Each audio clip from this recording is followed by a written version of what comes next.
अस्सलाम वालेकुम। इस दुआ के अल्लाह ताला हम सबको सम्मान में रखे। आज हम रमज़ान में एक बहुत ही स्पेशल रेसिपी लेके आए हैं। शादी हो हमारी आलू बुखारी की चटनी, समोसा हो, पकौड़ा हो या कचौरी, चना चाट हो या जी दही भल्ले या फ्रूट चाट, सब के अंदर जी जान डाले। ये है जी इमली आलू बुखारी की चटनी, बहुत ही मज़ेदार सी।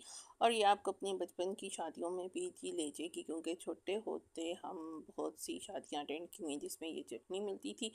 डेढ़ आधा पाव आप आलू बुखारे ले लें, 150 रुपीज़ के आ जाएंगे। और इसके साथ ही 50 रुपीज़ की आपने इमली ले लेनी है, वो भी जी आधा पाव आ जाएगी।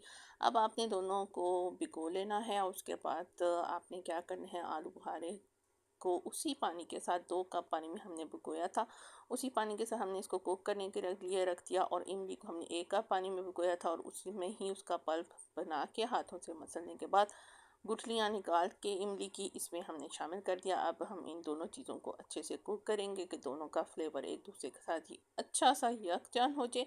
ये देखें जी, इसमें बॉयल आना शुरू हो गए हैं। और फिर हम इसमें शामिल करने वाले हैं 1 कटोरी भर के, हम इसमें चीनी शामिल करेंगे। 1 पाव के करीब इसमें चीनी शामिल होगी।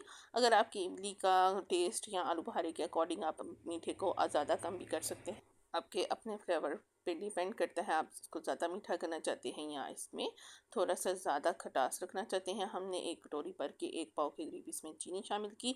और ये बहुत ही मज़ेदार सी बनने जा रही है। आपने इस रेसिपी को मिस नहीं करना और अपने घर पे ट्राई ज़रूर करना है। बहुत ही झटपट से मज़ेदार सी बनती है और बहुत ही डिलीशियस भी है। ये देखें, जब हम इसमें शामिल करने जा रहे हैं नमक, और बहुत ही कम स्पाइसी चाहिए, लेकिन जब इसका फ्लेवर बन के आएगा तो फिर तो आप कह उठेंगे वाह वाह जी, कमाल हो गया। अब इसके अंदर हम शामिल कर रहे हैं काली मिर्च, वो भी हम 1 चम्मच छोटा यूज़ कर रहे हैं। इसके बाद हम इसमें क्या शामिल करने वाले हैं, आप हमारे साथ रहिए। ये देखिए, सिरका शामिल किया हमने, एक बड़ा जो सा सर्विंग का स्पून होता है वो तकरीबन 2 टेबल स्पून हमने इसमें सिरका शामिल किया, ताकि इसका लाइफ स्पैन बढ़ जाए, क्योंकि ये चीज़ें फ़ौरन तो यूज़ हो नहीं जाती।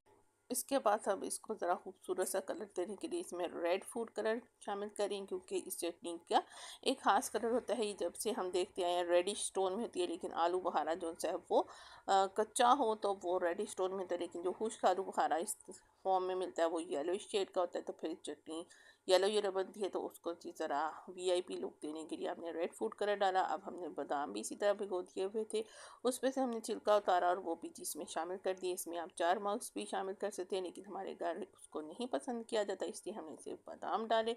इसके बाद आप क्या करेंगे, इसको इतना कुक करेंगे कि आपके हाथ के साथ चिपकने लग जाए या जी पटक पटक करके ये फटने लग जाए। बहुत ही मज़ेदार सी हमारी चटनी होगी है रेडी। आपने अपने घर पे इसको ज़रूर ट्राई करना है और आपने कमेंट करना है आपको हमारी रेसिपी कैसी लगी, और इसको ज़रूर ट्राई करें। स्टे ट्यून टू बस फूड एंड फन।